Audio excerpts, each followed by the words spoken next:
నమస్తే, welcome to our channel. నేను పద్మిని. ప్రస్తుతంతో పాటు ప్రముఖ ఆధ్యాత్మికవేత్త, వాస్తు జ్యోతిష పండితులు, లలిత ఉపాసకులు, వాస్తు జ్యోతిష శిక్షణ నిపుణులు బ్రహ్మశ్రీ నానాజీ పట్నాయక్ గారు మనతో పాటు ఉన్నారు. మాట్లాడారు సార్. నమస్తే సార్. శ్రీమాత్రే నమః. సార్, యూట్యూబ్ చాలా ఒక వరం లాంటిదే, అప్పుడప్పుడు శాపంలాగా కూడా మారుతూ ఉంటుంది సార్. ఎందుకంటే యూట్యూబ్ ద్వారా ఎంతో మంది జీవనోపాధి గడుపుకుంటున్నారు. జీవనోపాధి కలుగుతోంది. అది చాలా చాలా అదృష్టం. అది బ్యూటిఫుల్ ప్లాట్ఫామ్. Definitely ఇన్ఫర్మేషన్ కోసం కానివ్వండి, ఒక మంచి విషయాలు ఇప్పుడు చాగంటి వారు, సంవేదం వారు, ఇలాంటి వాళ్ళందరికీ వాళ్ళ ప్రవచనాలు ఇంతమంది ఈ రోజు వినగలుగుతున్నారంటే యూట్యూబ్ పుణ్యం అని ఖచ్చితంగా. టీవీలో అంటే అది ఎప్పుడో ప్లే అవుతుంది, పొద్దున్న 6కి ప్లే అవుతుంది, అందరికీ ఆ టైంకి మనం చూడకపోతే అయిపోయింది కదా. యూట్యూబ్ అయితే మనకి నచ్చినప్పుడు చక్కగా చూసుకోవచ్చు.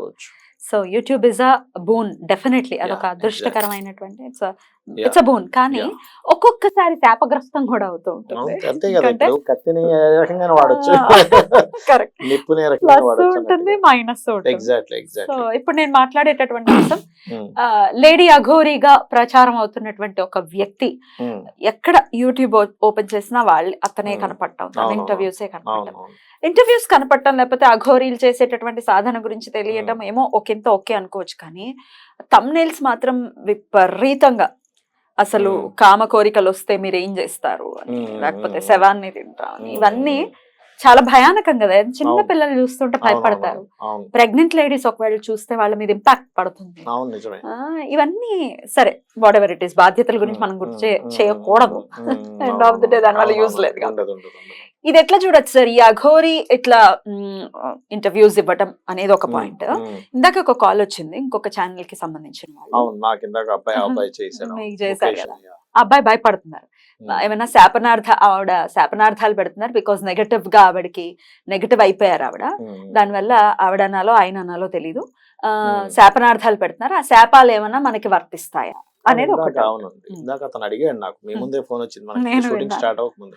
అలాంటివి ఉండవని మొత్తం ఇవన్నీ అంశాలన్నీ ఒకసారి చెప్పండి. తప్పకుండా. ఒకటి ఏంటంటే శాపనార్థం, ఇప్పుడు ఆ గోరి అనే కాదు, నేను కూడా వీడియో చూసా, ఇట్లా చేస్తారా, నేను ఈ ఛానల్స్ లేపేస్తా, ఏదో ఆవిడ పాపం సంథింగ్ ఏదో కోపంతో ఆవిడ అంటుంది. లేపేస్తా అంటే ఇన్ సెన్స్ కోపంతో, అంటే నన్ను ఇంత డిఫేమ్ చేస్తారా, నన్ను ఇంత ట్రోల్ చేస్తారా, నేనేదో కాపాడదాం, సిటీని కాపాడదాం అని వస్తే నన్ను ఇంత ఇది చేస్తారని ఆవిడ వెర్షన్ ఆవిడ. కానీ ఒకటి ఏంటంటే, అఘోరి కానీ అఘోరం కానీ ఘోరము కానటువంటిది అఘోరము.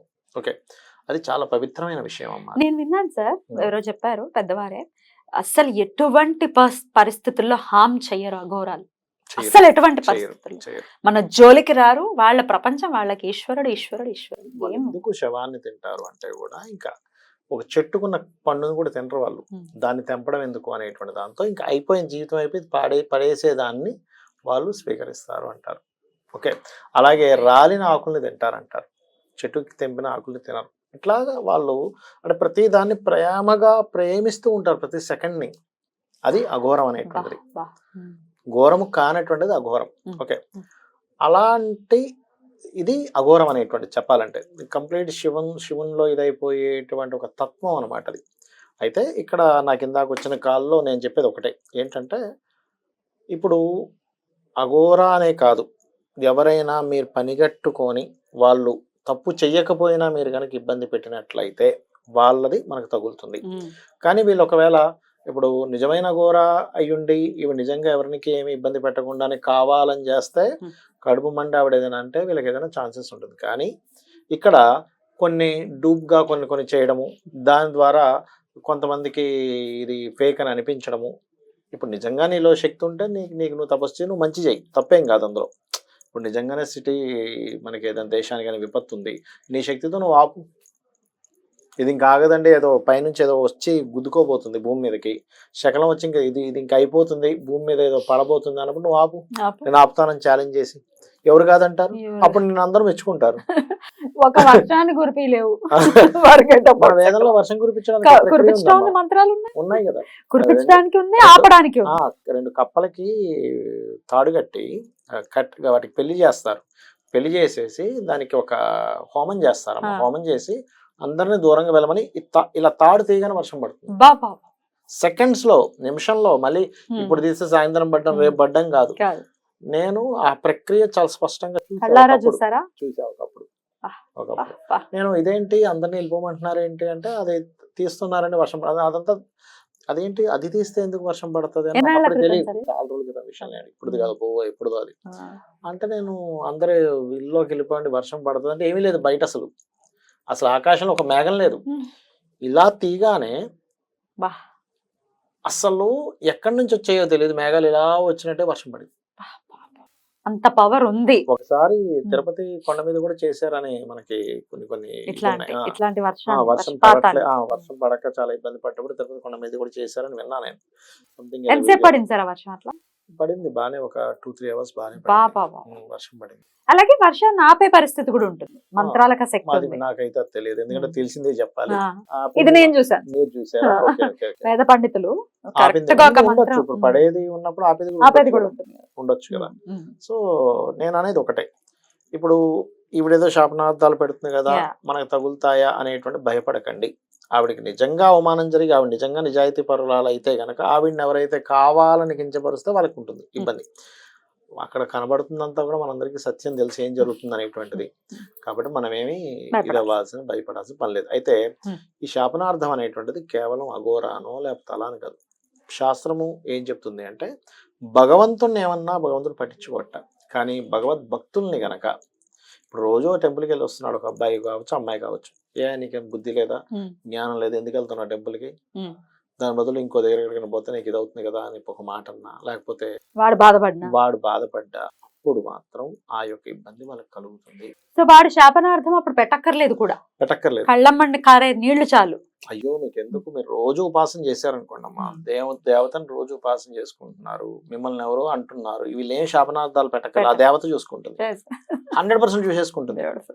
అదే మీరు అనుకోవచ్చు ఏమండి, మరి ముత్యాలమ్మ టెంపుల్లో దేవతని ఇది చేసేసాడు కదా, ఏం చూసుకోలేదు, ఖచ్చితంగా చూసుకుంది. వేరే రూపంలో వచ్చి వాటిని బాధలా, పిచ్చి కొట్టుడు కూడా ఎవడు కొట్టాడు, దేవత వాళ్ళకి వచ్చి కొట్టించింది. ఆవిడ వచ్చేలా ఉంటే అష్టభుజయ్యి. ఇప్పుడు రామదాస్ గారు ఆలయం కట్టించిన తర్వాత అతను తీసుకెళ్లి లోపల వేసారు.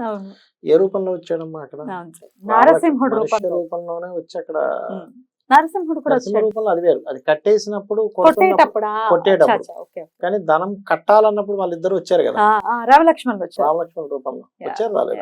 అలా ఏంటంటే భగవంతుడు మన కోసం, శాస్త్రాలు ఏం చెప్తాయంటే చీమ కోసం కూడా బ్రహ్మాండాలు సృష్టిస్తాడట, ఆయన సృష్టించాలనుకుంటే, ఎందుకంటే ఆయనకి పెద్ద విషయం కాదు, నీకంటే పెద్ద విషయం అది, ఆయనకైతే పెద్ద విషయం కాదు.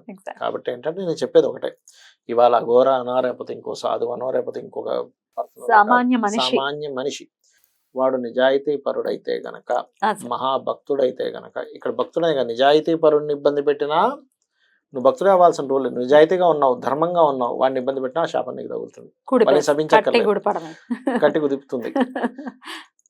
ఎందుకంటే ధర్మానికి అంత శక్తి ఉంది. సో ఎటువంటి పరిస్థితుల్లో ఒకరి కళ్ళల్లో కారేటటువంటి నీరుకు మీరు కారణభూతులు అవ్వకూడదు, అన్యాయం అలా వాళ్ళు అన్యాయం చేస్తుంటే మీరు పట్టుకోవడం, ఇది వదిలేస్తే అది కూడా తప్పే. ఇప్పుడు ఒకవేళ వాళ్ళు పూజలే చేసేస్తున్నారు సార్, విపరీతమైన భక్తి ప్రవర్తులతోనే ఉన్నారు, అట్ ది సేమ్ టైం ఇలా అరాచకాలు కూడా చేస్తున్నారు, అప్పుడు అది ఖచ్చితంగా అడ్డుకోవాలండి. ఎందుకంటే నువ్వు దేవుణ్ణి అడ్డం పెట్టుకొని ద్రోహం చేస్తున్నావుగా జనాలకి.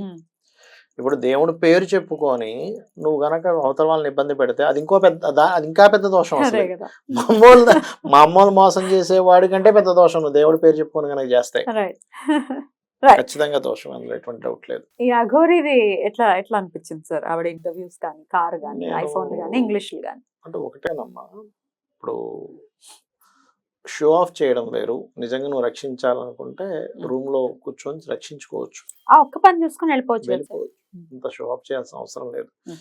నీకు ఏంటంటే ఇవాళ రేపు మీడియా ఎలా ఉందంటే, నువ్వు ఏం మాట్లాడుతున్నావు, నువ్వు కెమెరా ముందు మాట్లాడుతున్నావు, అది రికార్డ్ అవుతుంది, కొన్ని లక్షల మంది చూస్తున్నారు. ఆ లక్షల మంది ఏం పిచ్చోళ్ళు కాదు, మేధావులు ఉన్నారు అందులో చాలా మంది.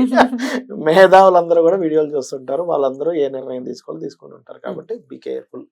అదే కాకుండా ఇప్పుడు కుజుడు రవి పరస్పర గోచారంలో ఉన్నాయి. ఇప్పుడు ఇంకో 6 నెలలు ఇంకా భయంకరంగా ఉంటాయి. ఏమిటి సార్ క్రోధినామ సంవత్సరం అంటేనే భయంగా ఉంది. క్రోధినామ సంవత్సరం అంటే భయం ఇంకా దారుణంగా ఉంటుంది పరిస్థితి. ఇప్పుడు కుజుడు స్తంభించేటటువంటి పరిస్థితి ఉంది కాబట్టి స్తంభన వక్రగతి ఇది ఏదో కన్ఫ్యూజన్ ఉంది సార్. అవునండి, అవును. అంతా ఇలాగే ఉంటుందా కొంచెం అస్తవ్యస్తంగా? అంటే కొన్ని విషయాలు అద్భుతాలు జరుగుతాయి. అంటే ఏ నేనే- విషయాలు?